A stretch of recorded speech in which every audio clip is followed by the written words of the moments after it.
If you were given the choice to choose between living an excruciating life, a life filled with pain and misery, or living an exceptional life, a life of freedom and peace of mind, which would you choose? The truth is, we are always choosing one over the other, whether we know about it or not. But the key is knowing whether or not our choices are leading us down a road that leads to living an exceptional life or leading us towards the valley of the shadow of death. In today's podcast episode, I'm going to show you the 3 key areas of your life that must be optimized to ensure that you make choices that inevitably lead to you living an exceptional life. Get out your book or pen or whatever you need to make notes, because today I'm putting both feet on the accelerator and I'm driving this puppy all the way to the moon. My name is Nathan J. Bishop, and this is Maximum Impact Unleashed. It's not only true that we are always making choices that lead us either down a path to an excruciating life or an exceptional life, but it is also true that most times we aren't even aware that we are making these choices. Long ago, there lived a farmer and his beloved donkey. It was just the farmer and his donkey, and if you listen close enough, you can almost hear the old Will Smith song playing in the background. Just the two of us. But it wasn't always this way. In the beginning, the farmer had a wife, children, a house full of laughter, and a farm full of livestock and crop. But over the years, the farmer's wife died, his children left the farm to go and live and work in the city, he sold off all his livestock and most of his crop, and in the end, all that was left was just the farmer and the donkey his wife, his beloved wife, had given him. And so the donkey became his new beloved. But one day, an extremely tragic event happened. His beloved donkey fell down a dried up well. Alarmed by the cries of his beloved donkey, the farmer rushed to the well. And when he looked down the well, what he found was his donkey stranded far down a deep, dark well. He tried everything to get the donkey out. He tossed a rope into the well, hoping the donkey would bite onto the rope, latch onto it, and he could pull it up. He cast the net into the well, hoping the donkey would climb the net. Every single attempt he made at getting the donkey out couldn't work. And he could not climb down the well because he was too old. And how would it serve either one of them if they were both stuck down there? And so the only thing the farmer could think of was to give his old friend, his beloved donkey, a dignified burial. And so that is exactly what he did. He went, he fetched the shovel, dug the shovel into the ground, and tossed the soil into the well.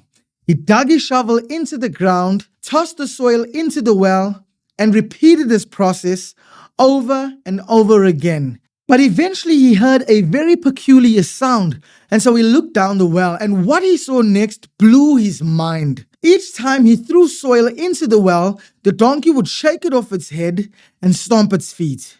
He would toss soil into the well, and the donkey would shake the soil off its head and stomp its feet. And eventually, what was meant to bury the donkey used not just to rise up in its situation, but to rule over its situation. And in no time, the donkey was out of the well. And the farmer and his beloved donkey lived happily ever after. Now, this story isn't just inspiring, it's also very practical. You see, how we respond to adversity, how we respond to extreme pressure in the face of failure will determine our lot in life. If you allow what's being tossed down the well to bury you, then not only will you be suffocated, but you will eventually die. But if, like our donkey friend, when soil is tossed down your figurative well, if you shake the soil off and stomp your feet, then not only will you rise above it, but you will rule over your situation. Here's my first very important question for you in this podcast episode. What has been tossed down the well of your life that is meant to bury you? And secondly, are you going to allow it to bury you, or will you shake it off, stomp your feet, rise up against it, and rule over it? I believe that no matter who you are, no matter what's happened, you do have what is required to get up out of your well. You see, you don't need to be more than you are today. You don't need to reinvent yourself What you need to do is rediscover yourself. You need to accept that you are capable of far more than you ever imagined possible. You see, the curse of mediocrity is the not so obvious law of society that draws individuals towards the central tendency. That central tendency are the societal precepts, and those precepts are based on society's past experiences, and those past experiences are often founded on failure and society's limitations. Society then normalizes those experiences and shoves it down the throats of all individuals within that society, and they call it the norm, the average, and the status quo. If you act in line with these precepts, you are eventually going to live an excruciating life, a life riddled with misery and pain. But if this isn't the kind of life you want to live, then you will have to do what is required to overcome the curse of mediocrity and live an exceptional life. Now, first we make our choices, and then our choices make us. But the catch is, choices aren't necessarily things we profess with our mouths. They are more often than not what we do. And if we are to live an exceptional life, then there are three key areas that we must optimize to ensure that the choices we make lead to living an exceptional life. Those three areas are: number one, we must be mindful of who we surround ourselves with. Number two, we must be mindful of what we expose ourselves to. And number three, we must be mindful of what we commit ourselves to. Let's deal with the first one. We must be mindful of who we surround ourselves with. Blessed is the man that walketh not in the counsel of the ungodly, nor stands in the way of sinners, nor sits in the company of mockers, but whose delight is in the law of the Lord, who meditates on his word day and night. That person is like a tree planted by the streams of water, which yields fruit in its season, and whose leaves do not wither. Whatever they do, that person prospers. That's Psalms 1. Isn't it interesting that before the psalmist tells us what to do to become like a tree that is planted by the streams of water, a tree that yields fruit in its season and prospers in whatever it does, that before the psalmist tells us what to do, the psalmist first tells us what not to do. Blessed is the man that walketh not in the counsel of the ungodly, nor stands in the way of sinners, nor sits in the company of mockers. If you lie down with dogs, you'll wake up with fleas. Who are you lying down with? You see, even though a seed has the potential to become a tree, that in and of itself is not sufficient to ensure the transformation. The environment is just as important. And before we can even think about the right nutrients in the ground, the right fertilizer, the right water, and the right sunlight, and the right amount of sunlight, we must first ensure that what's not supposed to be in the garden is removed from that garden. This is the process of weeding. And in the first few episodes of this season of the podcast, we dealt with the idea of weeding when it came to a poverty mindset. But now, here too, when it comes to the curse of mediocrity, again, my friend, we must weed. But as a reminder, here's why weeds are so bad. You see, weeds are competing entities that will steal from the seed what is required for it to become a tree. But weeds are a very subjective term because they don't describe a specific kind of plant. Instead, if the farmer intends to reap a harvest of lettuce and roses grow in the exact same garden, then in this case, roses are considered the weed, even though those roses are pleasant to look at and bring about a very beautiful aroma. The roses are a weed. It's much the same when it comes to the curse of mediocrity. And unfortunately, in this case, the wrong type of people, the wrong type of company, the wrong type of society, those are the weeds. Naysayers, complainers, pessimists who cleverly disguise themselves as pragmatists. Anyone who does not subscribe to the belief that the impossible is possible for you is considered a weed. Not only are they going to stunt your growth, but they are going to kill you. And this will lead to you living an excruciating life. They say that birds of a feather flock together and that fools never differ. The question is still the same. Who do you keep in your company? Are they leading you down a path that will eventually lead to you living an exceptional life, or are they leading you down a path that will eventually lead you to living an excruciating life, a life characterized by pain and misery? Who delights himself in the law of the Lord and meditates on his word day and night. The next step to overcoming the curse of mediocrity and living an exceptional life is to be mindful of what we expose ourselves to. You see, even if we remove every single weed from the garden, this still isn't enough to ensure the transformation from seed to tree. We've still got to be mindful that we expose the seed to the right kind of nutrients. We must feed the seed what is required for growth and not poison the seed. It's very obvious to most people. If you want a seed to grow, you've got to water the seed. If you poured oil in the garden, you would eventually kill the seed. Now, if you wouldn't poison a seed, why then would you poison yourself? According to statistics, the average goldfish has an attention span of 9 seconds. And according to that same research, the average human has an attention span of 8.25 seconds, which means the goldfish is winning the race of attention by 0.75 seconds. In the year 1990, the average human had an attention span of 29 minutes. What changed? Attention is a measure of focus, undivided focus. When was the last time you gave your undivided focus and full attention to anything?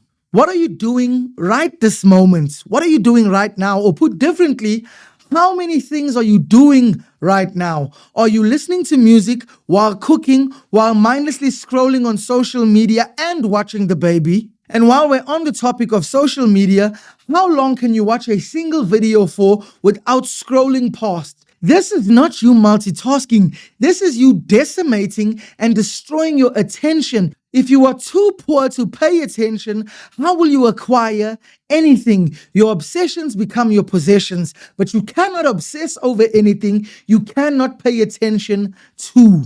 And while it's very obvious to most people that watching porn is bad for your health, which is exactly why they hide it, most people are perfectly fine with the soft porn which is infested on platforms like Instagram. Half-naked pictures of overly filtered and extremely augmented half-naked pictures of thirst-trapping women.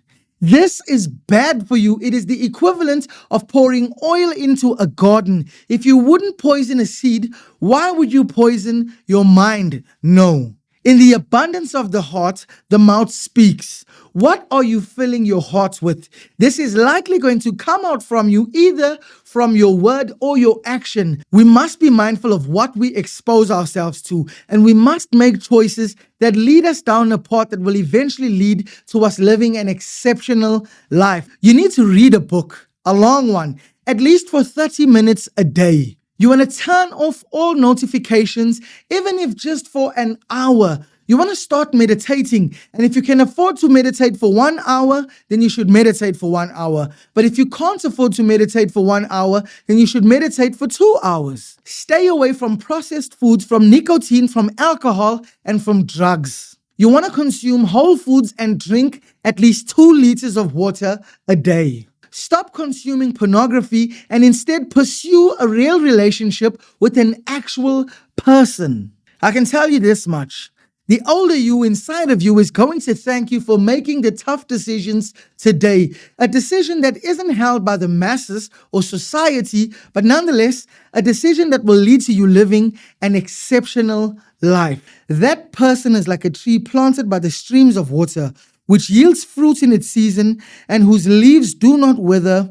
Whatever they do prosper.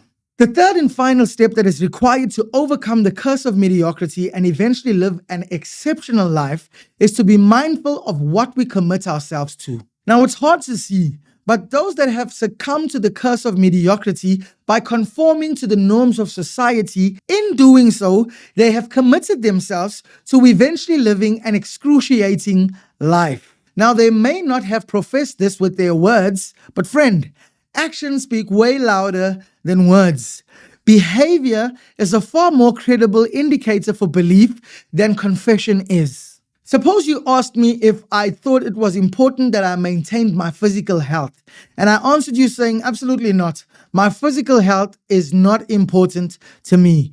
But when you observed my behavior, I was very careful about what I consumed, what I put in my mouth. You always found me doing regular physical exercise, and I never consumed drugs, never consumed processed food, always whole foods, and I lived a healthy life. Would you still think that I am not committed to living a healthy life? Of course you wouldn't.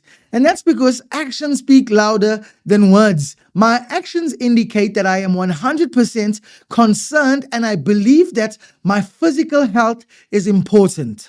Why then is it any different for someone who says they don't want to live an excruciating life, but behave in accordance with what will eventually lead to them living that excruciating life? Here is a list of the 10 behaviors that will eventually lead to you living an excruciating life. You want to stay clear of these. Poor eating habits, no form of physical activity, mindlessly scrolling on social media, porn consumption, drug and alcohol consumption, resistance to change, avoidance of challenges, unwilling to face the man or woman in the mirror, procrastination, and attention-seeking behavior. This cocktail of behavior is exactly what will lead to one living an excruciating life, a life that will eventually lead to the end of life. It's not what you say or how you say it, it's what you do that matters most. Behavior is a far more credible indicator for belief than confession is. If you want to change the likely outcome,